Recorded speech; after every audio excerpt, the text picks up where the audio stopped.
I was in high school at the time of this happening, so it was a while ago, but maybe someone can relate to what happened.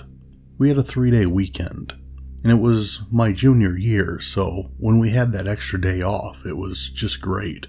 Felt like we had all the time in the world. I decided to stay at my friend Adam's house, along with a few of my other friends. His parents were pretty lax and didn't really care what we would do.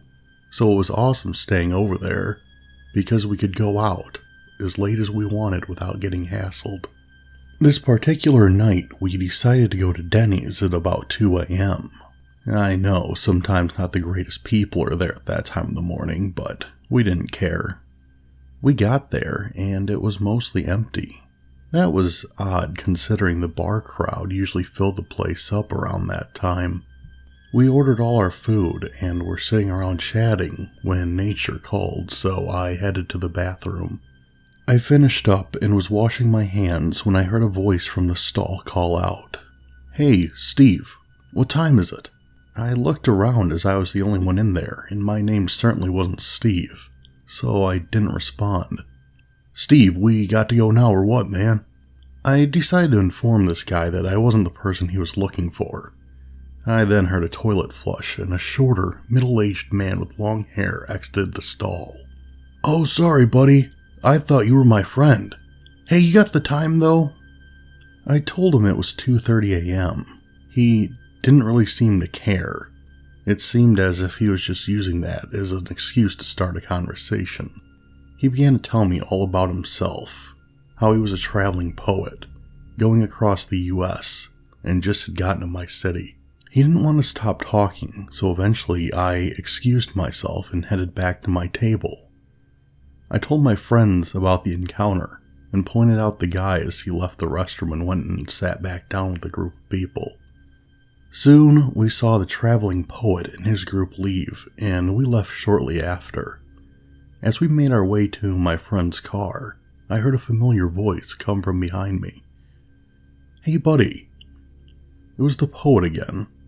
He approached us with a guitar case in his hand and asked if any of us had a cigarette. We told him we didn't, and the only person that smoked was out. At this, he became very angry. He cussed at us as he turned around. He picked up his backpack, kicked over a trash can out of rage. He then looked back and said he would see us around before he disappeared around the side of the building. We put the incident out of our mind pretty quickly, since running into a crazy person every now and then in my city wasn't out of the norm. We decided to go back to my friend's house, then went to sleep pretty quick. Since it was a 3-day weekend, I ended up staying the next night at Adam's place as well, and we followed the same routine. Waited for it to get late, and then went out to eat. This time we had our buddy Connor and a couple girls with us, and decided to go to a restaurant instead of the Denny's again. We found a booth in what seemed to be an isolated part of the restaurant, sat down and got to talking. I wasn't paying too much attention to what was happening around me. That's when I noticed the girls, who were sitting across from us in the booth, get quiet and start whispering to each other, while looking across the room.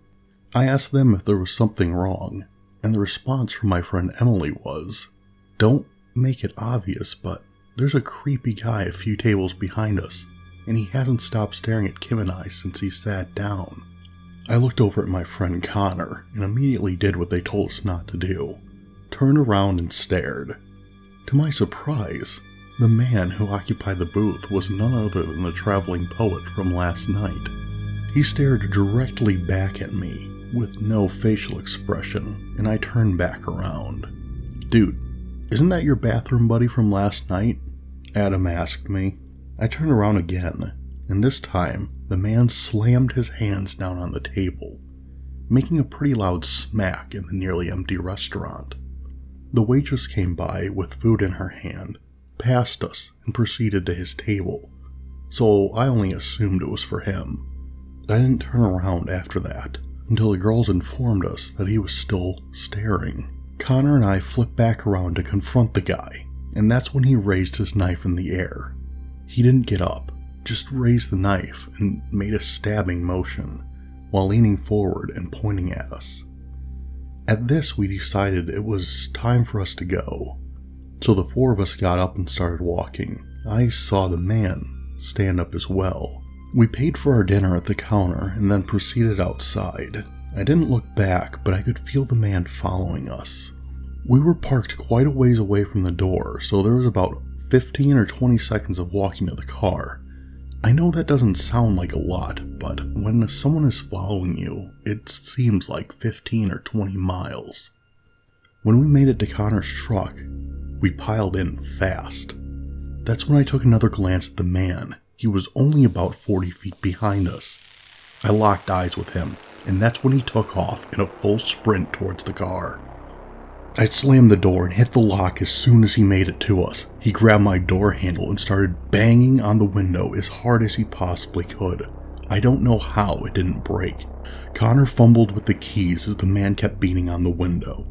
Finally, he got the truck started and we left the lot, full throttle. I looked back and saw the guy trying to chase the car, screaming like an absolute psychopath. He eventually stopped after he put some distance between us and him.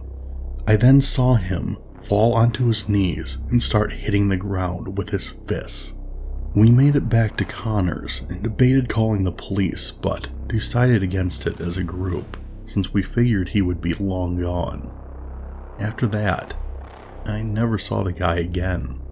I'm not sure if he actually was a traveler and moved on, or if we just never crossed paths and he's still around. Well, traveling poet, whoever you are, let's not meet again.